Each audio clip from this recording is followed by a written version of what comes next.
Starter. अपने देश का बंटवारा धर्म के आधार पर हुआ। मुस्लिम बहुल क्षेत्र को पाकिस्तान कहा गया और शेष भारत को हिंदुस्तान यानी भारत कहा गया। और आज़ादी के बाद लगातार हम अपने को धर्मनिरपेक्ष कहते रह गए। हालांकि धर्मनिरपेक्ष शब्द संविधान में कहीं नहीं था। बाद में इंदिरा जी के शासनकाल में संविधान में धर्मनिरपेक्ष शब्द जोड़ा गया और तब लगने लगा कि वास्तव में अपने देश में हिंदू और मुसलमानों के बीच कोई तफरका नहीं रहेगा।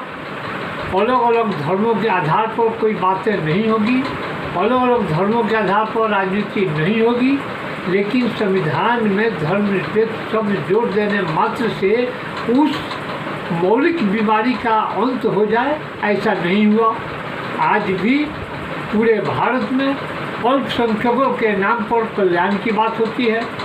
वही बात यदि गरीबों के नाम पर होती, गरीबों के कल्याण के नाम पर होती, तो कहा जाता कि कोई धर्मनिरपेक्ष के विरुद्ध कार्रवाई नहीं है सरकार की। लेकिन यहाँ पर तो हम रोज़ देखते हैं, रोज़ मुस्लिम की बात होती है, रोज़ हिंदू की बात होती है।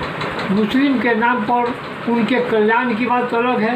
कानून भी जो हैं, ज़मीन के कानूनों की चर्चा हम यदि करें तो आप देखेंगे कि हिंदुओं के लिए अलग कानून है, मुस्लिमों के लिए अलग कानून है।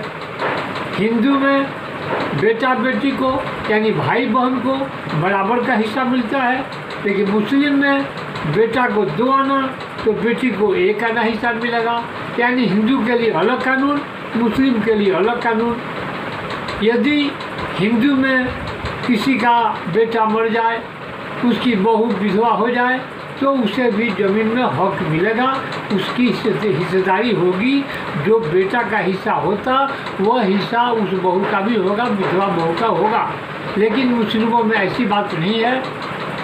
मुस्लिम में यदि किसी ज़मीन मालिक के बेटे की मृत्यु हो गई तो वह जो विधवा हुई घर में, उस विधवा को कोई हक नहीं मिलेगा।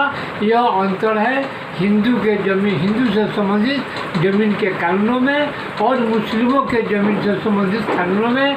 यानी अपने देश में हिंदू के लिए अलग कानून, मुस्लिम के लिए अलग कानून, हिंदू के लिए अलग व्यवस्था, मुस्लिम के लिए अलग व्यवस्था। तो फिर धर्मनिरपेक्ष शब्द लिखने का मतलब क्या हुआ, माने क्या हुआ? हम दावा के साथ कह रहे हैं कि अपना देश न धर्मनिरपेक्ष था, न धर्मनिरपेक्ष है, न धर्मनिरपेक्ष रहेगा।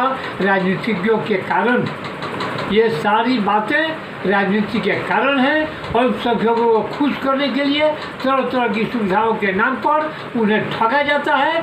धर्मनिरपेक्ष कहने पर लोग खुश होते हैं, सेकुलर शब्द का दुरुपयोग होता है और कहा जाता है कि हम तमाम लोग यानी अधिकांश पार्टियां धर्मनिरपेक्ष हैं। ये तमाम बातें ढोंग वाली बातें हैं, ये पाखंड है। देश धर्मनिरपेक्ष नहीं है, हम धर्मनिरपेक्ष नहीं हैं। हम पहले हिंदू हैं, हम पहले मुस्लिम हैं, उसके बाद ही हम कुछ हैं। सच्चाई यही है।